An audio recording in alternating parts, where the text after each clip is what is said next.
So ഞങ്ങളിപ്പോൾ ഗോവയിൽ കയറിയിരിക്കുകയാണ്. And our first destination is Palolem beach.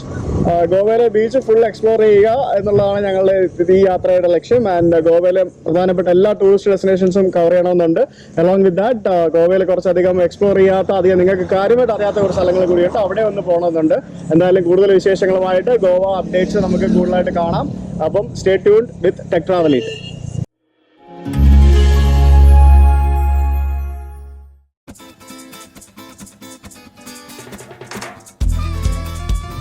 ഞങ്ങളിപ്പോൾ പോകുന്നത് ഗോവയിലെ ഫസ്റ്റ് ബീച്ചാണ്. സൗത്തിൽ നിന്ന് നമ്മൾ കയറുമ്പോഴത്തേക്കിനും it's പട്നം beach.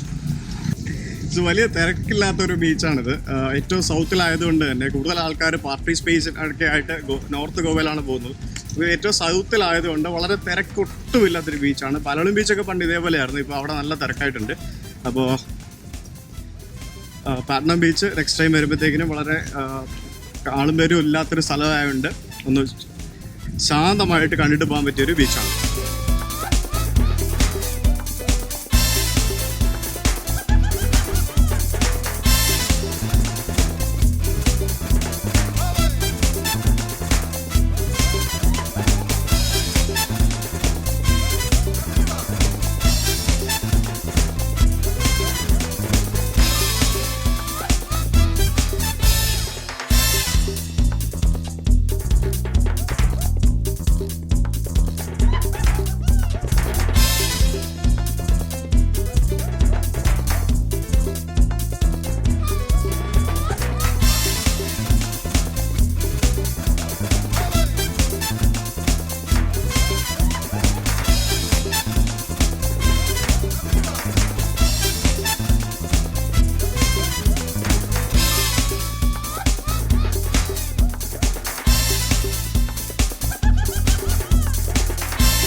So we are in Kolam Beach now.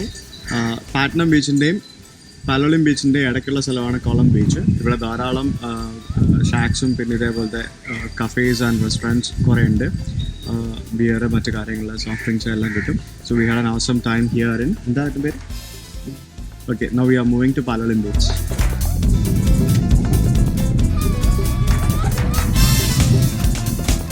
ഞങ്ങളിപ്പോൾ പോകുന്നത് പാലോളിം ബീച്ചിലേക്കാണ്. സൗത്ത് ഗോവയിലെ ഏറ്റവും പ്രധാനപ്പെട്ടതും ഏറ്റവും ഭംഗിയുള്ളതുമായ ഒരു ബീച്ചാണ് പാലോളിം ബീച്ച്. അതേപോലെ തന്നെ ഇപ്പം പണ്ടത്തെ പോലെ അല്ല, നല്ല ക്രൗഡഡ് ആയിട്ട് വരുന്നുണ്ട്. ധാരാളം ആളുകൾ ഇവിടെ വരുന്നുണ്ട്.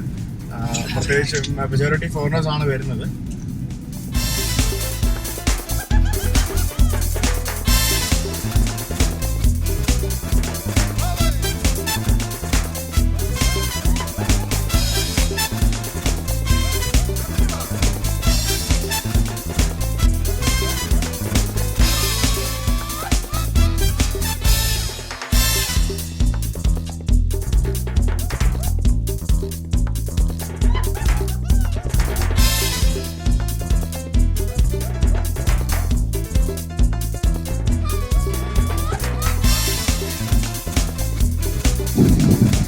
സൗത്ത് ഗോവയിലെ ഏറ്റവും വലിയ ബീച്ചാണ് പാലോളിം ബീച്ച്.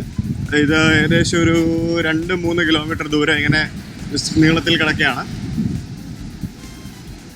നിങ്ങൾക്ക് കാണാം, അങ്ങേ അറ്റം മുതൽ ബീച്ചിൻ്റെ സൈഡിലെല്ലാം ഇങ്ങനെ ധാരാളം ഷോപ്പുകളും ഷാക്കുകളും റെസ്റ്റോറൻറ്റ്സും ബിയർ പാർലേഴ്സും ബാറുകളെല്ലാം ഉണ്ട്.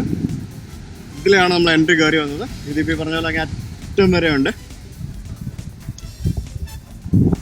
അതുപോലെ ഇവിടുത്തെ മെയിൻ അട്രാക്ഷൻ എന്ന് പറയുന്നത്, ഇവിടെ ഒരു കടലിൽ നമുക്ക് ഈ ഫിഷർമാൻ ബോട്ടിംഗ് പോകാം. അത് ഇവിടുത്തെ ഒരു മെയിൻ സംഭവമാണ്. ഡോൾഫിനെ കാണാൻ പറ്റും എന്നാണ് പറയുന്നത്. ഞാൻ കഴിഞ്ഞ തവണ വന്നപ്പോൾ ഞാൻ പോയതാണ്. ഡോൾഫിനെ കാണാൻ പറ്റും. ആക്ച്വലി ആ ഐലൻഡിൽ, ആ കാണുന്ന ഒരു ഐലൻഡിൽ നമ്മളെ കൊണ്ടുപോകും. ആൻഡ് അവിടെ അത് ശരിക്കും കടലിലൂടെയുള്ള ആ ഒരു ഈ മുക്കോമാരുടെ ഈ കാണുന്ന വള്ളത്തിൽ പോകുന്ന ഒരു trip. It's very good. It's നല്ലൊരു എക്സ്പീരിയൻസ് ആയിരിക്കും അത്. അപ്പോൾ എൻ്റെ വീഡിയോ നിങ്ങൾക്ക് എല്ലാവർക്കും ഇഷ്ടമായി എന്ന് വിശ്വസിക്കുന്നു. അപ്പോൾ നിങ്ങൾക്ക് ഇതുപോലെയുള്ള കൂടുതൽ യാത്രാ മലയാളം വീഡിയോസ് കാണുവാനായിട്ട് ടെക് ട്രാവൽ ഈറ്റ് എന്ന എൻ്റെ യൂട്യൂബ് ചാനൽ സബ്സ്ക്രൈബ് ചെയ്യുക. അതേപോലെ തന്നെ ഫേസ്ബുക്കിലും എൻ്റെ ടെക് ട്രാവൽ ഈറ്റ് എന്നുള്ള ഒരു പേജ് ഉണ്ട്, അതും ലൈക്ക് ചെയ്യുക. വീഡിയോസ് ഇഷ്ടമായെന്നുണ്ടെങ്കിൽ നിങ്ങളുടെ കൂട്ടുകാരുമായിട്ട് ഷെയർ ചെയ്യുക. അപ്പോൾ അടുത്ത വീഡിയോയുമായിട്ട് കാണുന്നത് വരെ ബൈ.